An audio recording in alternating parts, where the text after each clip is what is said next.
She was a master of seduction, a spy trained to infiltrate the most impenetrable organizations.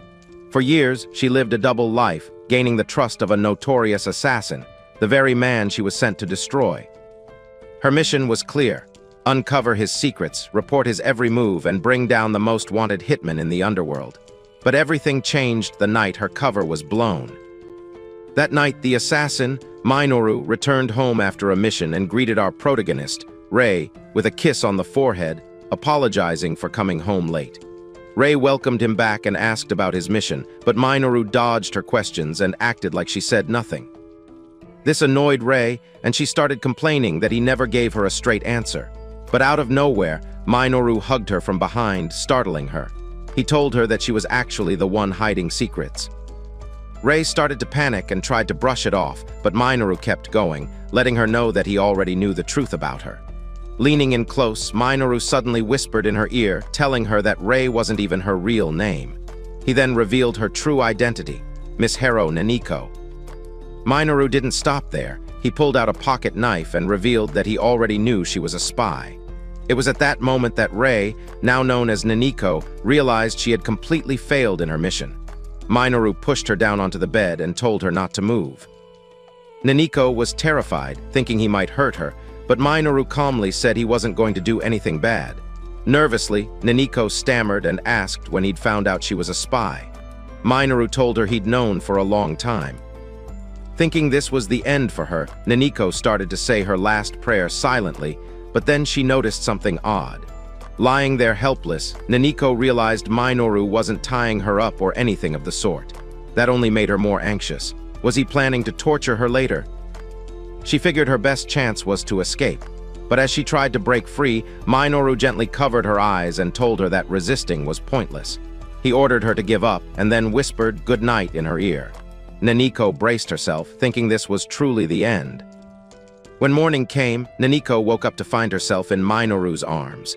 He greeted her like nothing was wrong, which startled her so much she nearly fell off the bed. Minoru, noticing, asked if she was all right and patted her head before telling her to join him in the living room.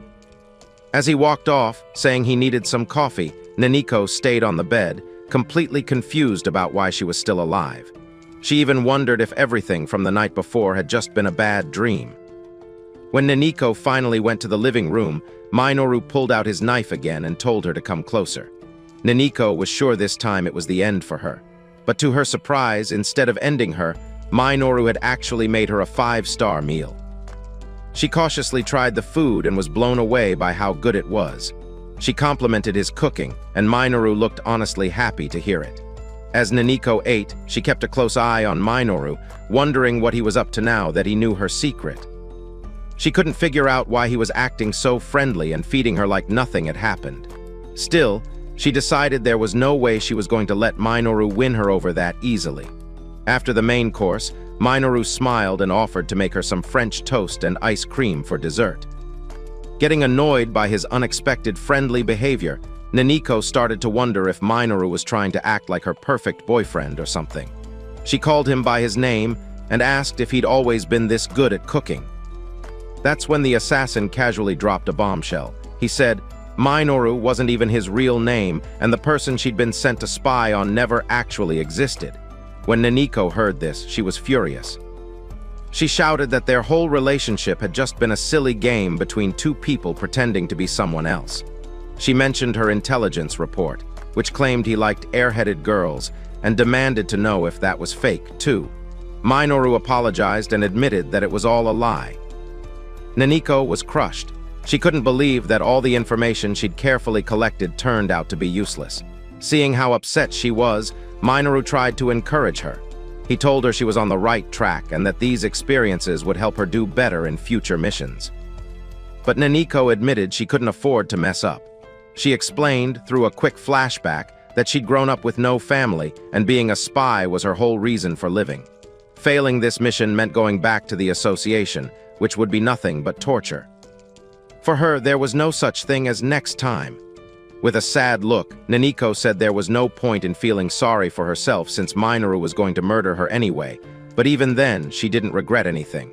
Suddenly, Minoru did something completely unexpected. He got down on one knee. Stunned, Naniko asked what he was doing, but Minoru just took her hand and, without a word, proposed to her, saying he wanted her to be his wife.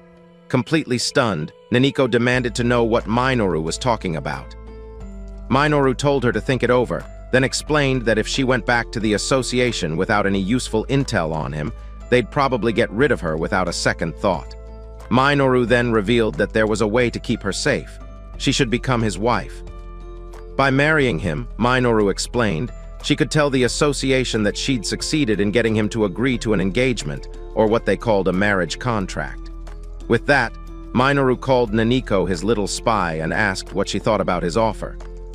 Before she could answer, he reminded her that this was really her only option. Naniko hesitated, then nervously asked if his proposal wasn't even scarier than dying. Minoru looked at her with a cold stare, wondering if she was planning something else. To be sure she wasn't hiding any more weapons, Minoru suddenly reached for the band on Naniko's thigh, which caught her off guard. He pulled her closer and told her to take the thigh band off. Still confused, Naniko asked him why he wanted her to do that. Later, as they walked to the clothing store, Minoru apologized for messing up Naniko's clothes earlier and admitted he probably scared her. But Naniko pressed him, asking which part was supposed to be scary. Minoru awkwardly explained that asking her to take off her thigh band, especially since they hadn't even kissed yet, was definitely crossing the line. Naniko replied that the reason they hadn't kissed was because she had decided not to do anything inappropriate while undercover. Even as a spy, she said she sometimes slipped up and did things that could ruin her cover. Minoru just patted her head, and when she asked why, he smiled and said it was a secret. When they arrived at the clothing store, Naniko came out of the changing room wearing a cute outfit and asked if it was really okay for her to pick something for herself. She explained that as a spy, she'd always worn clothes to match her target's taste, so choosing something for herself felt embarrassing and strange. But instead of responding, Minoru just took out his phone and started snapping pictures of her. Confused, Naniko asked if he was trying to use the photos to expose her. Minoru just said he was taking pictures because she looked way too cute and asked if that wasn't a good enough reason. Naniko was shocked and wondered if this assassin had finally lost his mind. Still, she gave in and said he could take pictures as long as he didn't do anything weird with them. Minoru thanked her, grabbed her hand and pulled her along, saying he wanted to see her try on more outfits. As they picked out more clothes together, Naniko started to feel like they were actually on a date. Once they finished shopping and headed to the register, the nosy cashier noticed them and asked Minoru if he was buying the clothes for his girlfriend. Naniko was about to explain they weren't a couple, but Minoru suddenly put his arm around her and announced that they were engaged and that Naniko was his beautiful wife. Flustered, Naniko quickly protested, reminding Minoru that she hadn't even agreed to marry him in the first place. But before she could say more, the cashier just smiled and told them to follow her. Curious, Naniko asked what was going on and was stunned when the cashier led them to a wedding dress that looked fit for a princess. The lady explained that it was a rare dress you didn't see in stores very often.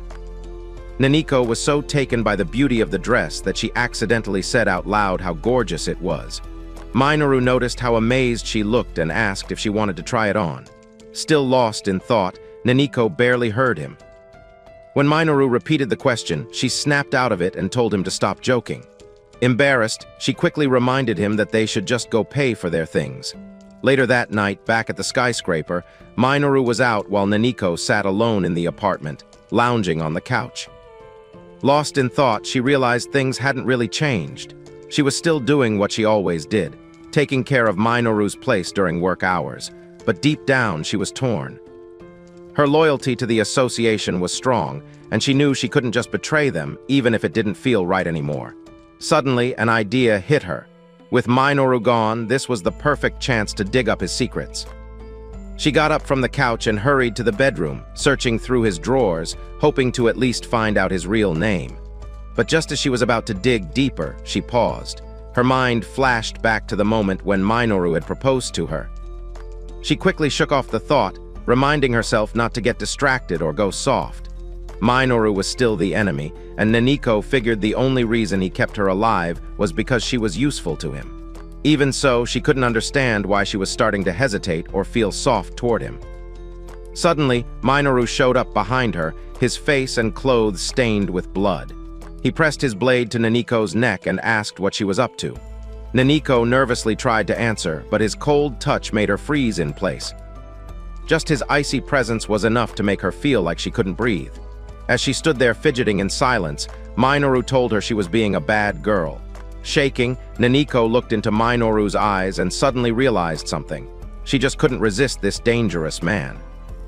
His eyes seemed bottomless, like a dark void, and whenever he looked at her, it felt like she was nothing more than his prey. Right then, Minoru grabbed her chin and leaned in, demanding to know what she was really up to.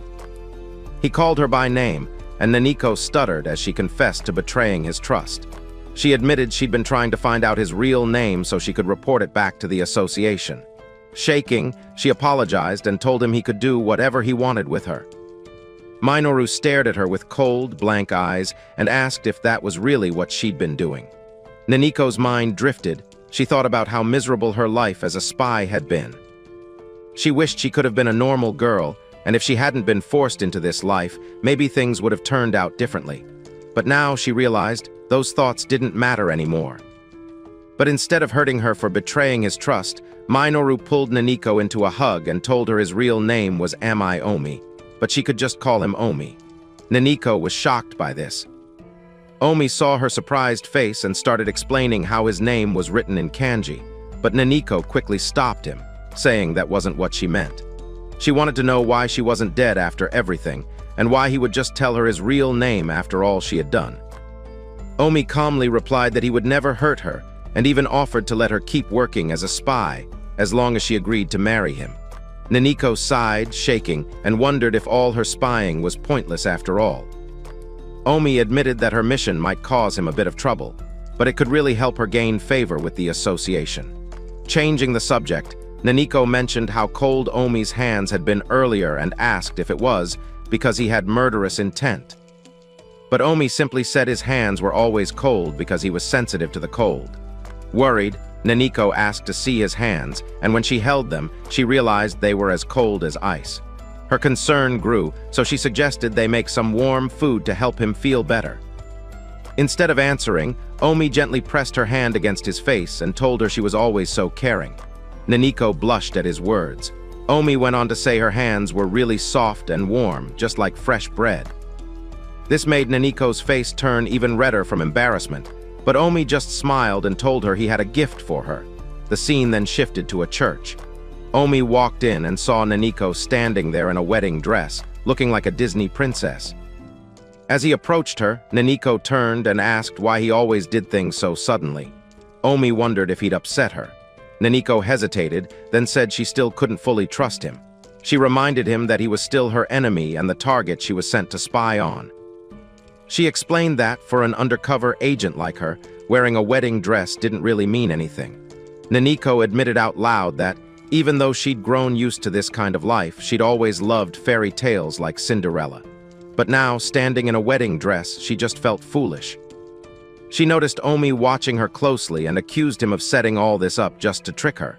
But before she could finish, Omi suddenly kissed her.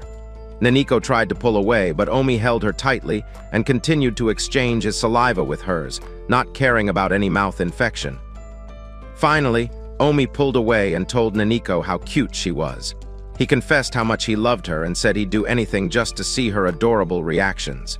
In that moment, Omi admitted that he had fallen for her a long time ago. He shared that he used to watch her struggle through strict diets for her missions, even though she loved food. He also mentioned how he'd seen her failed cooking attempts and how disappointed she looked whenever the association ended up making the food for her. Even though he knew all her efforts were for her mission, Omi said he couldn't help but find Naniko too adorable to ignore. Because of that, he just wanted to know more about her. Looking right at her, Omi confessed again that he was madly in love with her. He said all he wanted was to spoil her, tease her, and always stay by her side. Caught up in the moment, Omi playfully bit Naniko's hair, but she quickly pushed his face away, blushing hard from embarrassment. Not backing off, Omi picked her up like a princess and joked that he was about to kidnap his cute Cinderella. And so, right there in the church, Omi and Naniko got married, becoming the sweetest and deadliest couple the world had ever seen. Afterwards, they returned to the apartment, and Naniko was surprised when Omi mentioned that they'd be living together. Seeing her reaction, Omi casually asked if they weren't already husband and wife. Naniko quickly reminded him it was only a marriage contract and said she wasn't comfortable living with an assassin. But Omi pointed out that, before all this, she had basically been living with him like they were married anyway. Naniko argued that she had never stayed overnight, even before her cover was blown. Omi calmly corrected her, saying she had spent the night once, but she shot back that it was only because she'd been paralyzed. Frustrated, Omi rested his hand on his chin and asked if she realized how suspicious it would look to the association if a married couple didn't live together. He explained that, even if they were married on paper, living apart would make the association suspicious. Omi also pointed out the benefits. Not only would she keep up her image as a loyal spy, but he could protect her at all times. He challenged her to think of a better plan. Naniko thought Omi was just trying to mess up her rhythm, so she decided she had to take back control. To do this, she put on a disguise and started spying on him, figuring that was the best way to find his weaknesses. Later, Naniko followed Omi into what looked like a sweet shop. She couldn't figure out why he was there and wondered if maybe he had a sweet tooth, or maybe it was just bait for his next target. Suddenly, she lost sight of him, only for Omi to suddenly pop up behind her, making her jump in surprise. When Omi asked if she needed help with her spying, Naniko embarrassingly admitted that she had been following him, but immediately blew her cover.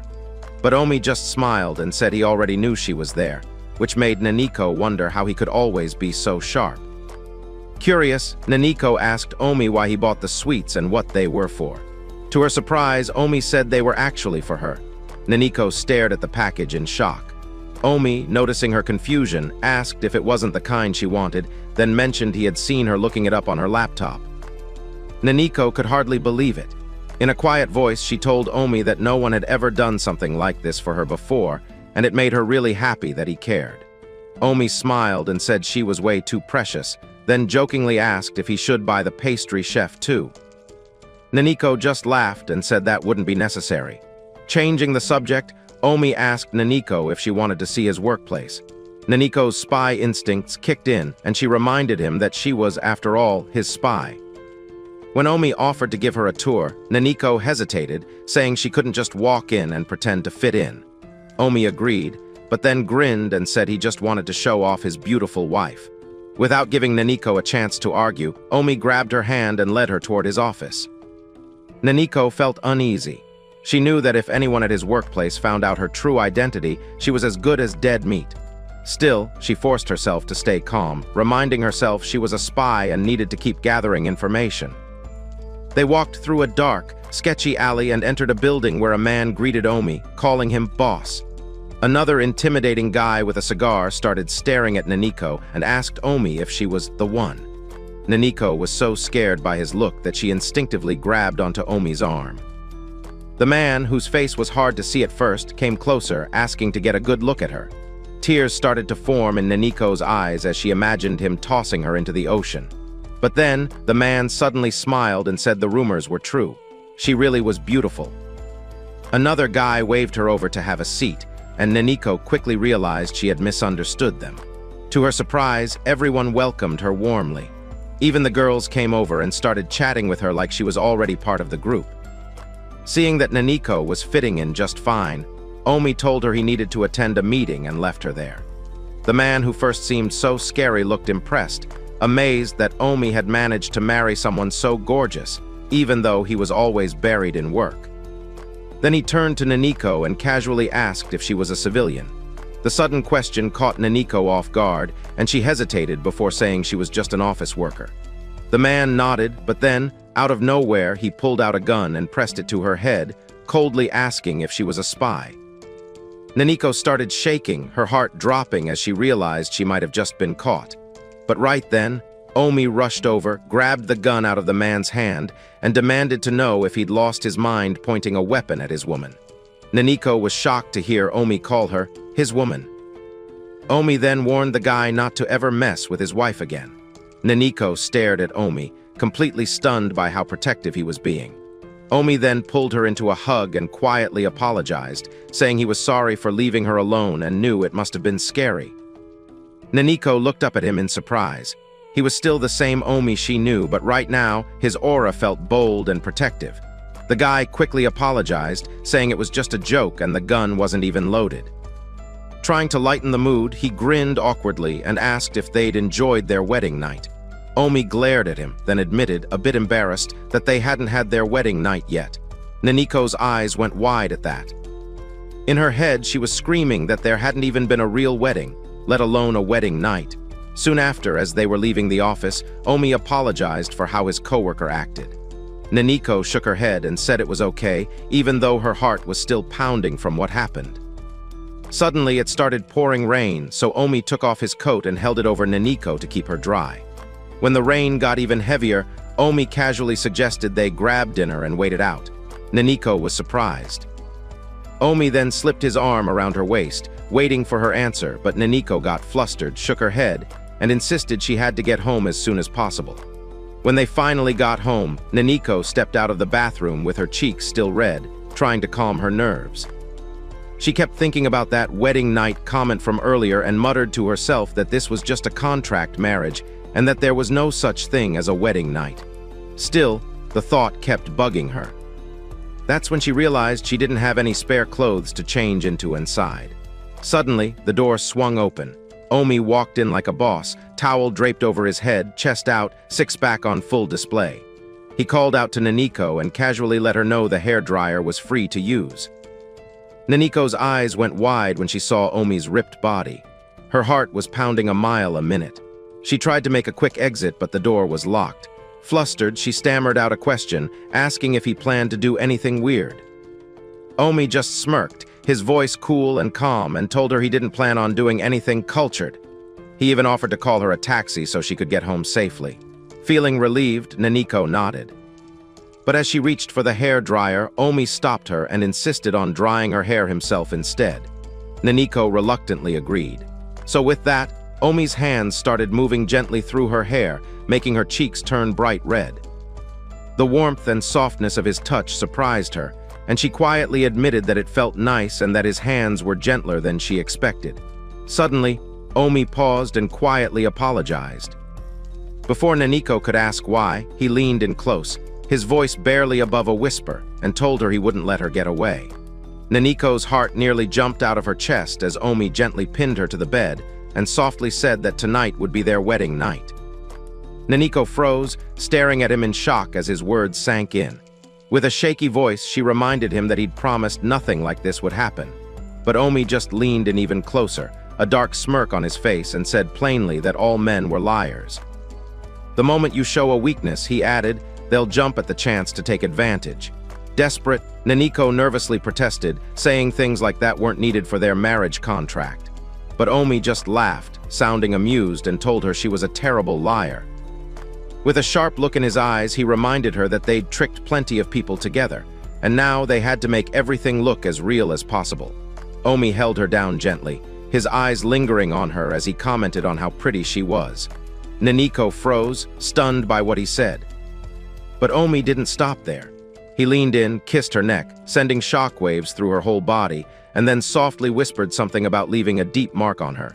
Flustered and blushing, Naniko stammered out a question, asking why he was saying things like that. Her body felt hot, and she realized she couldn't resist his touch anymore. Her cheeks turned even redder as she nervously admitted that she had never done anything like this before. Just as Naniko was about to give in, Omi suddenly stopped, his face softening as he looked at her. She quickly asked him to wait, her voice shaky. To her surprise, Omi apologized and explained that he was only teasing her because she looked so cute. Naniko's eyes widened in disbelief when she heard this. Omi couldn't help but laugh at Naniko's stunned expression. With a playful smirk, he joked that she looked just like a newly adopted kitten, helpless and absolutely adorable. He hugged her gently, apologized once more for teasing her, and suggested they just forget about what happened and move on. But Naniko's shock quickly turned to anger, and she glared at him, demanding that he let her go. Instead, Omi hugged her tightly, apologizing again, but mischievously added that he wasn't ready to let her go because he hadn't enjoyed her company fully yet. Her mouth fell open in disbelief as he continued his teasing antics. With how Omi hugged her and continued to tease her, Naniko quietly grumbled that being held like this felt like a plushie being squeezed by a dog twice her size. Omi gave her a curious look and asked what kind of dog she was talking about. Caught off guard, Naniko blushed and said, "A Doberman." Omi laughed, then asked if she was a fan of dogs. Naniko hesitated for a bit before admitting that she was. Omi lay his head on the pillow and, with a mischievous grin, asked if she'd call him a good boy if he became her pet. Naniko's jaw dropped. She stared at him, not sure if he was joking or serious. She told him he had to be messing around, but Omi shook his head and said he meant it. Getting up from the bed, he looked at her with honest eyes and confessed that he really wanted to be with her, living together, sleeping next to her, and sharing every day with her. Omi added that without her, his life might lose all its color. Then, with a gentler voice, he asked if she'd let him cook for her every day. He promised to make sure she always ate well and stayed healthy. Hearing his genuine words, Naniko's frustration faded away. Finally, she agreed, telling him she was okay with living together.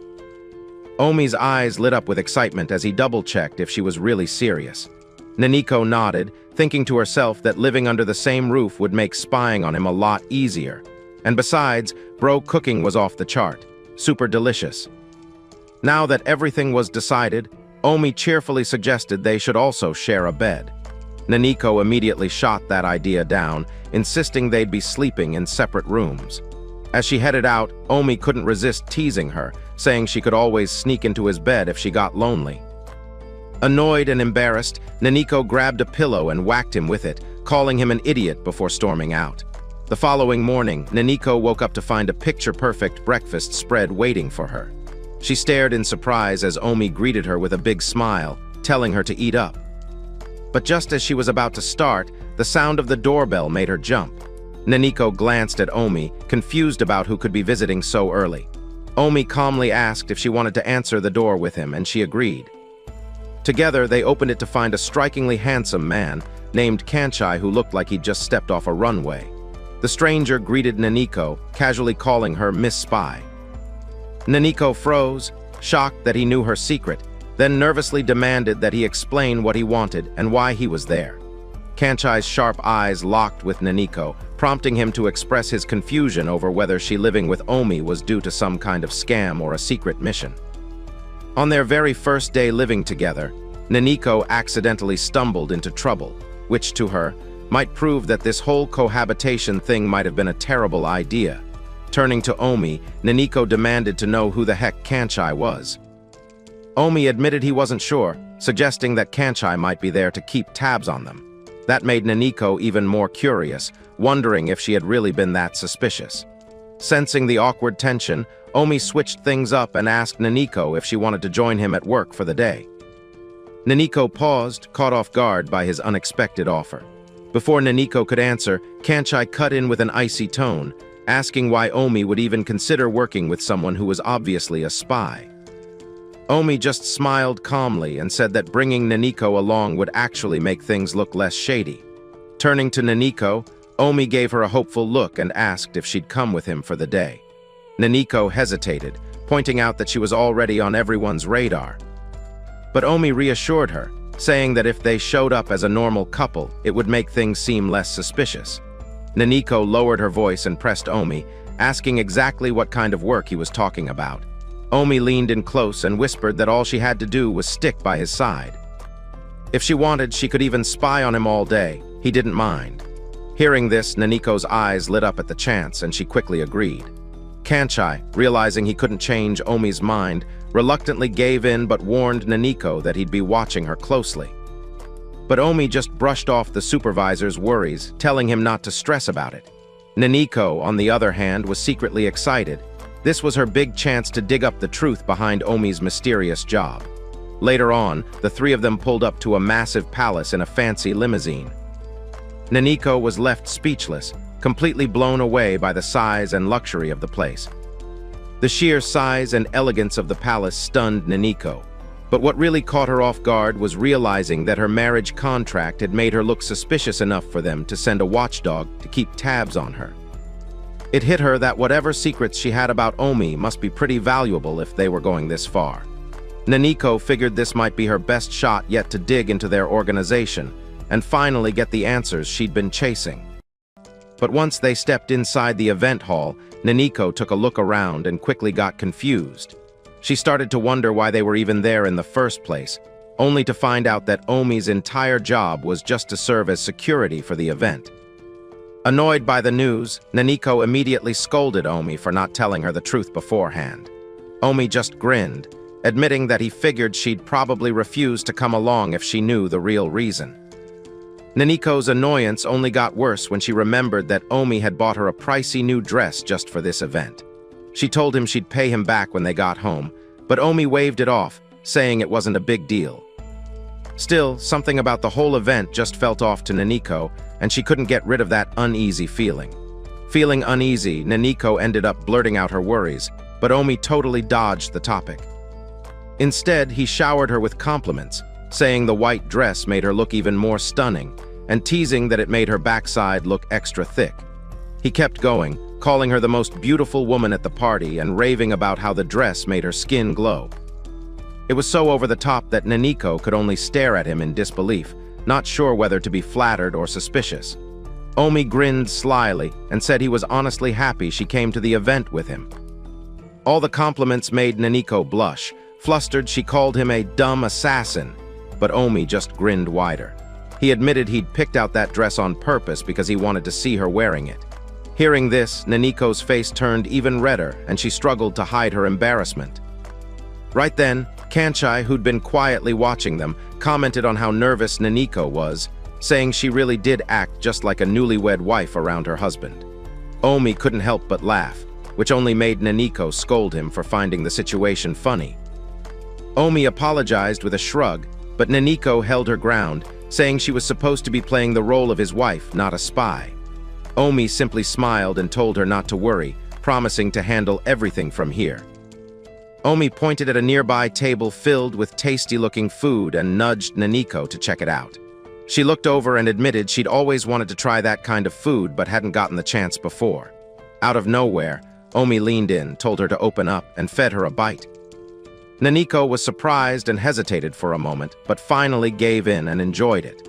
When she said it tasted great, Omi was clearly happy and started eagerly telling her about other flavors, insisting she give those a try too.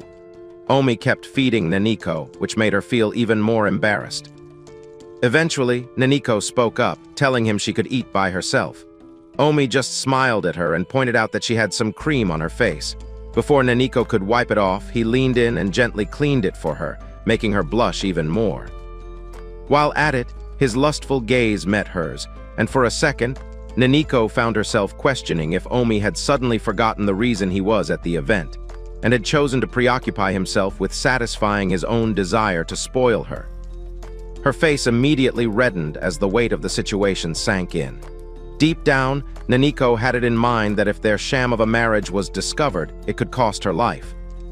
But inasmuch as what Omi was doing would make them look more like a couple, it was really embarrassing doing it in front of so many people. Naniko couldn't take it anymore. She burst out, telling Omi to cut it out and that he should save this kind of thing for when they were alone. Her face was burning red from embarrassment as she scolded him right there at the party, hoping he'd finally chill out with the public affection. Meanwhile, Kanchai, who was standing nearby, watched Naniko's awkward behavior with Omi very closely. He seemed extra interested, silently taking note of every little thing she did around her husband. When Kanchai couldn't hold back anymore, he asked Naniko if she and Omi were a normal couple before they got married. The question made Naniko anxious, but she forced a nervous answer, saying yes. At that moment, Naniko realized Kanchai was starting to get suspicious about everything. To make their marriage seem real, Naniko started flirting with Omi and even asked if he wanted a drink. Omi noticed how playful she was acting and totally misunderstood, thinking she was only behaving that way because Kanchai was around. Still, he decided to keep quiet and just watch what would happen.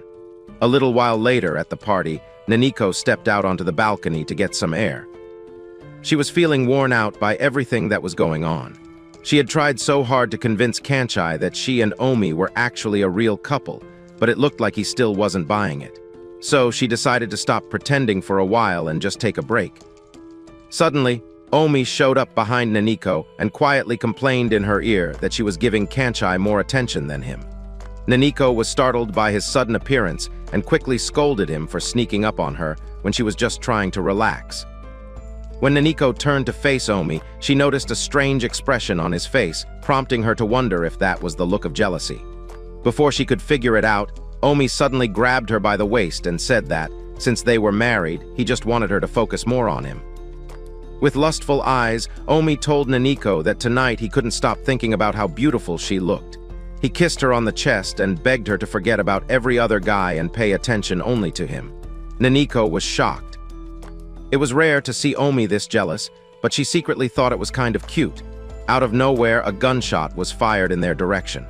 Omi reacted instantly, moving like a trained assassin. He grabbed Naniko by the waist and shielded her as the bullets smashed into the window behind them. Kanchai came running out to the balcony, asking if they were okay.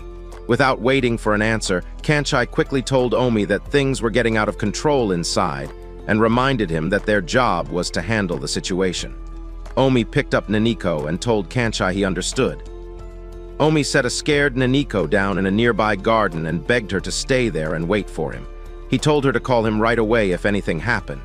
Without wasting any time, Omi slipped on his black assassin gloves. Kanchai then tossed him a blade, which Omi caught in style. As Omi headed toward the castle entrance, he said it was time to get to work. Meanwhile, Naniko stayed hidden in the garden, terrified. The only question running through her scared mind was who these people were who attacked the venue. Could they have something to do with Omi's criminal organization? Curious, Naniko decided to sneak back up to the balcony for a better look. It was the perfect chance to spy on what was happening. From her new spot, she was surprised to see Omi fighting in a way she had never seen before. Not once during all their time they pretended to date. Omi took down every member of the rival group and was the only one left standing. Naniko's eyes went wide with shock. The Omi she was watching was nothing like the one she thought she knew. From her spot, she saw Omi stab one man on the ground, then move on to another. There was a wild look in his eyes like he was out for blood. In that moment, Omi looked more like a hungry predator enjoying the hunt. It was a total bloodbath, but even though she shouldn't have, Naniko found herself enjoying the scene. Watching how ruthless Omi was just now, Naniko finally realized that if Omi ever wanted to, he could have taken her out in an instant, without even breaking a sweat. A few minutes later, Omi appeared on the other side of the window and told Naniko that everything was finished. Smiling, he also mentioned that she had some leaves in her hair. Naniko was shocked to see him, but somehow his smile always made her feel calmer. When Naniko nervously asked about the men lying on the ground, Omi assured her that he hadn't sent them to their makers just yet. She took in his answer and realized how odd it was to be asking an assassin that kind of question. Omi then told her it was time to go, and Naniko quickly followed him toward the exit. But then, one of the wounded men on the ground suddenly grabbed a gun and fired at them. Omi reacted instantly, jumping in front of Naniko to protect her from the bullet. Naniko was frozen in shock, barely able to process what just happened. She saw that Omi had been shot while saving her, and she was so stunned she couldn't even speak. Before the attacker could shoot again, Omi quickly fought back and shot the guy in the chest. With the danger eliminated, Omi managed to apologize, even though he was clearly shaken. Trying to sound calm, he asked Naniko if she was okay or scared. But Naniko, still nervous as hell by what she had just witnessed, reminded him that he was the one they should be concerned about, pointing out the gunshot wound to his stomach. But Omi brushed off her worry, saying the wound was just a scratch. He led her to a nearby limo and told her to leave, explaining that he needed to stick around and deal with the rival gang. Naniko was more worried about him and wanted to stay and help, but Omi firmly told her to go home for his sake. He said he cared more about her safety and promised he'd come back to her soon. As Naniko sat in the car, her heart was heavy with worry for Omi. His injury looked serious, and even though their marriage was just a contract, the thought of him dying made her feel uneasy. As a spy, she knew she wasn't supposed to care if he lived or not. But deep down, she knew that wasn't true. She couldn't stop worrying about him. The way he protected her from the rival gang kept replaying in her mind. Deep down, she knew that if she hadn't been there, Omi could have avoided getting shot. She felt like his injury was her fault. Naniko wondered what she would do if Omi didn't come back. The thought bothered her, but all she could do now was wait. She realized she hadn't even thanked him for saving her, but told herself that if he came back, she'd make sure to thank him right away. Suddenly, the car stopped, and Naniko stepped out into the rain. She saw a man in a black suit holding a black umbrella and immediately thought it was Omi coming toward her. She felt a wave of relief and hurried over to ask about his injury, but stopped when she realized it wasn't Omi. It was Kanchai. With a cold look on his face, Kanchai walked up to her and said he was glad she was finally alone. He grabbed her and pressed a gun to her neck. In a low, threatening voice, he accused Naniko of trying to take out Omi during the chaos. Naniko tried to speak but couldn't find the words. Kanchai went on, telling her that, just like he planned, he was now going to get rid of her. Kanchai's voice grew even colder as he called her Miss Spy and told her to confess her real objectives. He said if she did, he might actually let her live. Kanchai kidnapped Naniko and locked her inside Omi's apartment. But Naniko couldn't stop wondering about his real reason for taking her. If she was really his target, why bring her back to this place? She also noticed he hadn't tied her up, probably because he knew she couldn't win against him in a fight. Naniko gathered her courage and finally asked Kanchai why he had kidnapped her. Kanchai answered coldly, saying his plan was to get rid of both her and Omi to make sure their organization's secrets stayed safe. He explained that she had become a problem, and even though he was sure Naniko was a spy, the bigger issue was that Omi was going soft on her and acting like a useless simp. So he would just have to deal with them both. Naniko immediately denied being a spy, but Kanchai still didn't believe her. He pointed out that she had said that before, but her actions always seemed suspicious. He told her that his gut feeling was still warning him that she was a spy. But then Kanchai offered Naniko a deal. He said that if she told him everything she knew, he might let her go. Kanchai demanded that Naniko share information about the group she worked for and explain why she was after Omi. He promised not to shoot her if she talked, but warned her seriously that if she kept quiet, she would see Heaven's Gate in a matter of seconds. With Kanchai's gun aimed at her head, Naniko's mind was spinning. She wondered if he would really let her live even if she told him everything. But if she gave up her organization's secrets, she'd also be betraying Omi, who had just risked his life to save her. Naniko knew that either choice was bad for her. She was frozen with fear, unsure of what to do. Suddenly, someone walked into the apartment, calling out for Naniko. She turned and saw it was Omi.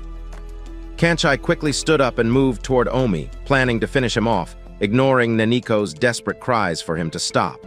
Kanchai told her this was the perfect chance to take out Omi while he was weak, and coldly added that she would be next. Fearing for Omi's life, Naniko shouted for him to run. But to her utter surprise, Kanchai just greeted Omi instead of attacking. Naniko was completely stunned, her eyes wide with confusion, wondering what in the Tyler Perry was going on. Omi walked in and casually told Naniko he was home, while Kanchai playfully smacked him on the head, scolding him for taking so long to show up. Naniko stared at the two of them in disbelief and told Kanchai he shouldn't be hitting someone who was already hurt. Raising her voice, she demanded to know if Kanchai planned to get rid of them now that they were both there. But Omi tried to calm her down with a gentle voice. Then he dropped a surprise. He said Kanchai's real name was Setsu Tsukihi and explained that he had actually asked Setsu to protect her. Now even more confused, Naniko confronted Kanchai, now called Setsu, about all the threats he'd made earlier. But Setsu just shrugged and admitted he was lying. Omi asked if Setsu had bothered Naniko, and Setsu said he hadn't, but admitted he was still suspicious of her. Setsu told Omi that Naniko had refused to reveal anything, even after he promised not to hurt her if she talked. Omi felt proud when he heard this and suddenly wrapped his arm around Naniko's waist. Proudly, he declared that his beautiful wife was just a regular girl after all. Embarrassed, Naniko instinctively pushed Omi slightly to free herself from his grip. But when she remembered that Setsu was nearby, studying their body reaction, she regretted it. Setsu immediately got angry, grabbed Omi by the collar, and asked if he was sure Naniko wasn't cheating on him. He teased Omi, calling him a workaholic who had rushed into marrying an idiotic office worker who might even be a spy. Naniko stood there in shock as Setsu kept ranting, asking if she was making Omi buy her expensive stuff or sending money overseas. Omi stayed quiet the whole time, which only made Setsu more annoyed. Trying to lighten the mood, Naniko asked Omi what kind of friendship he had with Setsu. Omi explained that Setsu was his childhood friend and co-worker who always helped him with missions. Naniko, surprised, then asked if the real reason Setsu had come to the house was because he thought Omi was being scammed. Before Omi could respond, Setsu confirmed it, saying he hadn't wanted his friend to be taken advantage of or become useless, since it would affect his job performance. Naniko started to get it and asked if it would really have been a big problem.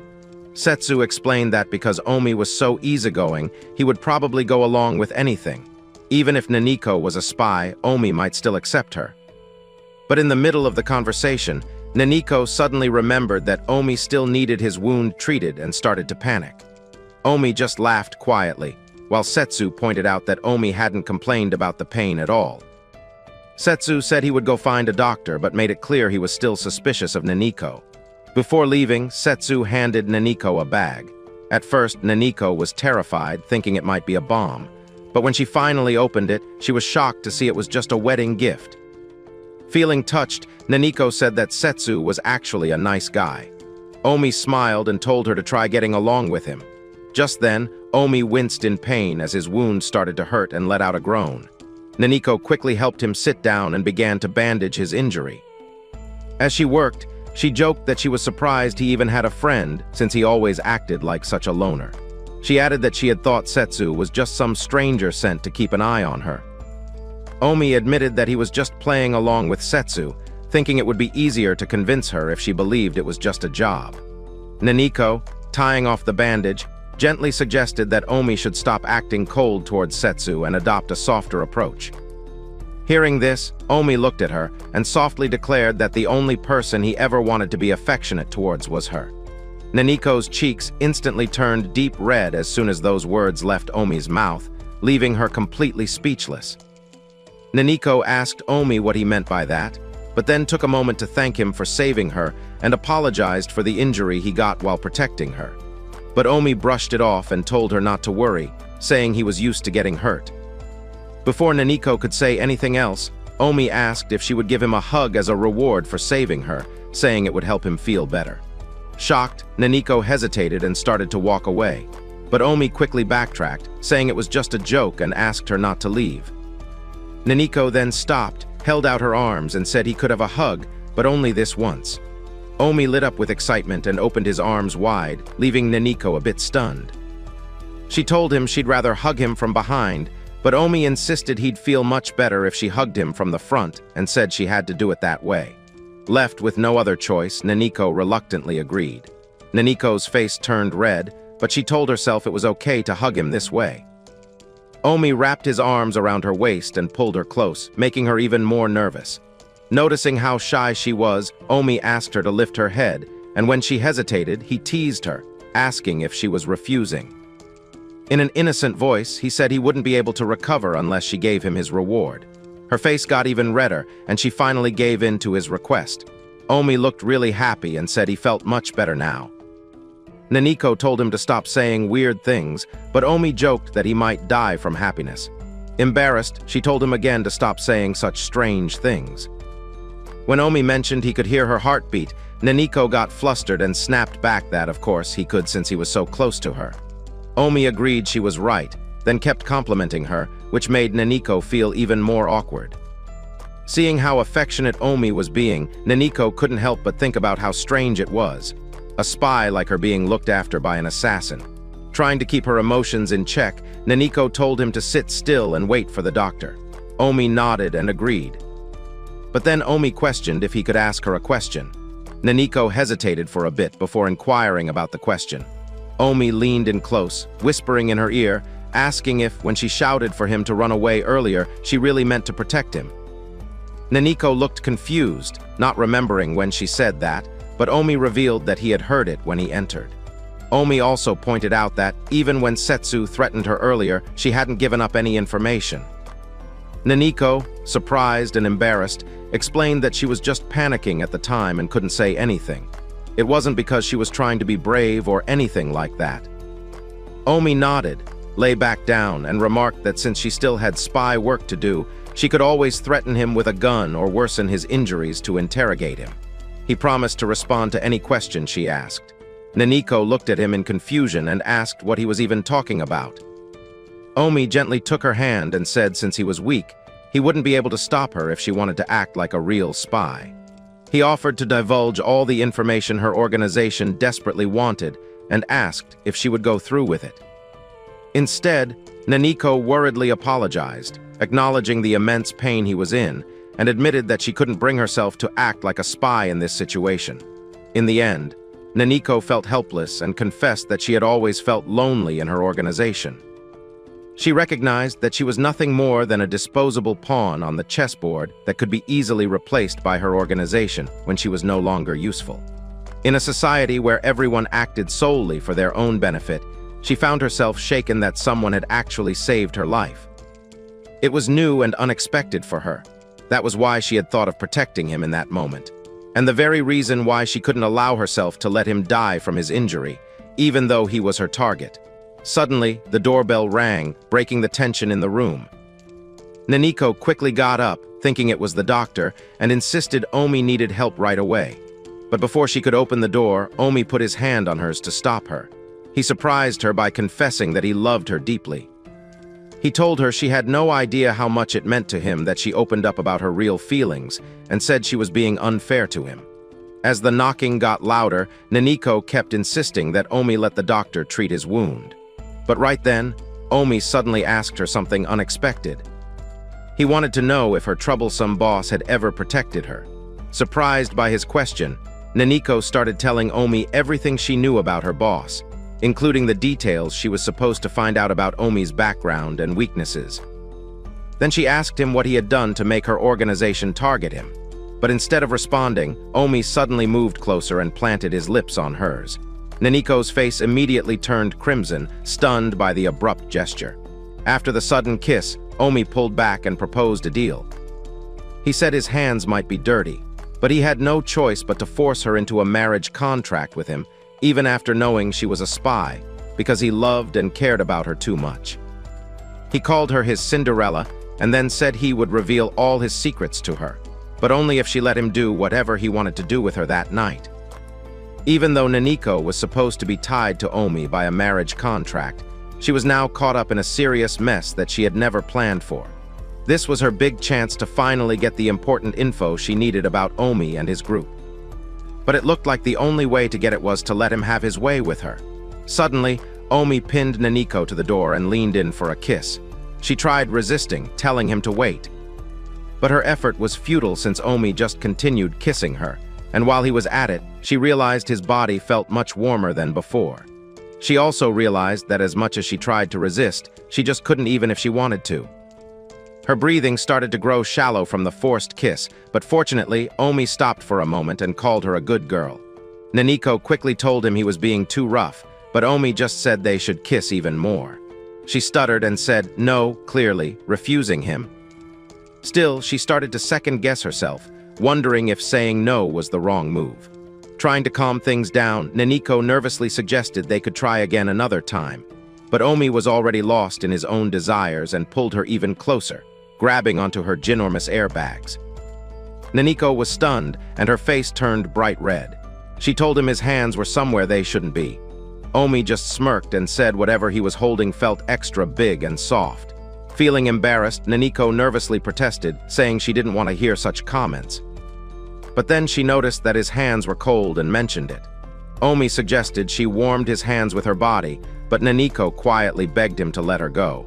But even as she resisted, she couldn't help but feel his body heat, despite the chill of his hands. Just then, Omi shifted the subject from Naniko's body to Naniko calling Setsu by his first name when they just met. But she never called him Omi, even though he was her husband. Naniko, trying to regain control of the situation, pointed out that he was being jealous again. However, her words did nothing to stop his actions. Omi just crushed her watermelons harder. Leaning in, he whispered something that sent shivers down her spine. He told her that someone was probably standing right outside the door, listening to everything. Then, with a sly grin, he asked if she wanted him to open the door and show that person exactly what was going on. Terrified, Naniko begged him not to do it. Instead, Omi gave her a playful bite on the neck, which made her blush hard. She pleaded with him to stop biting her, but he refused, saying he wanted to keep hearing the sweet sounds she made. He asked why she smelled so sweet, admitting that it only made him want her more. Even though she tried to push him away, she couldn't hide the way her body reacted, and a quiet sound slipped out. Omi pressed in even closer, teasing her and asking how someone so innocent could ever be a spy. Holding her by the neck, he leaned in and whispered in her ear that from now on, he wouldn't let anyone else touch her. Naniko, a bit confused, asked him what he just said, but Omi brushed it off like it was nothing. Using the pause, she told him he was being scary and way too aggressive, which was surprising since he was usually so gentle with her. With a cold tone, Omi asked if she didn't know he could be a real bad guy when he wanted to. He unbuttoned his shirt, showing off his ripped body, and teased that her cute anger only made him want to mess with her more. Then he started taking off her clothes, which made Naniko panic. She begged him to stop and called out his name, trying to get him to pay attention as he kept tearing her clothes. Suddenly, the door swung open and Setsu walked in, calling them a pair of newlywed idiots. He gestured to the doctor standing behind him, who tried to cover his face so he wouldn't have to witness what was going on. Naniko's eyes went wide with shock when Setsu sarcastically asked Omi if Naniko was really trying to help by seducing him, or if she had something else in mind. Naniko got even more embarrassed when Omi quickly clarified that she had good intentions when she began seducing him. Naniko quickly cut in, denying everything and telling Omi he should just focus on resting. Then she excused herself. Omi apologized to the doctor, who also said sorry for walking in on them at such an awkward time. Once Naniko found a quiet spot in the apartment, she let out a small sigh of relief, feeling safe for the moment. But then she thought to herself, annoyed, that the earlier scene could have been the perfect chance to prove their marriage was real. She scolded herself for missing the opportunity and for acting dumb. Just then, Omi looked at her with a blank expression. He walked over, leaned in, and whispered something shocking in her ear. He told her they used to be in the same organization. Naniko froze, completely shocked. She tried to remember if she had ever heard his name before in her group, but nothing came to mind, which only made her more confused. Meanwhile, in an office somewhere else, a slim man in a black suit stood in front of a mysterious older man, giving his report. He told him that Naniko had made a contract with the assassin. The older man, hidden in the shadows, asked if that was really true. The man in the suit hesitated, then questioned why Naniko had even been picked for this mission. He pointed out that Naniko didn't have any major successes and was actually known for being a pretty bad spy. The aged boss didn't answer any of his questions, staying silent. The man in the black suit just sighed as he left the office, still wondering what the boss was planning. Once he was alone, the boss began looking through Omi's reports. After reading them over, he rested his hand on his chin and quietly said Naniko's name. The next day, Omi greeted Naniko with a big smile, but she just glared at him and pouted, clearly annoyed. Trying to break the ice, he asked if she wanted some coffee, but she turned away and refused. He tried again, offering tea this time, but she snapped that she had already said no. Omi soon realized Naniko was mad at him for what he'd done the day before. To make amends for his unruly behavior, Omi sat down next to Naniko, which made her jump. She turned to him, still looking really angry. Seeing her upset, Omi suddenly felt the urge to hug her. He thought she looked extra cute when she was mad. All he wanted was to pull her close and apologize. He took one look at her ear-like hairs and her chubby, soft cheeks and admitted to himself that he desperately wanted to touch them. Omi's hand started twitching on its own, so he grabbed the TV remote to stop himself. Naniko noticed and asked what the heck he was doing with it. Omi awkwardly explained that he needed to hold something so he wouldn't grab anything soft, so he used the remote to control himself. Naniko had no clue what the guy was going on about, but she quickly drew a line in the air with her hand, warning him not to cross it with his weird urges.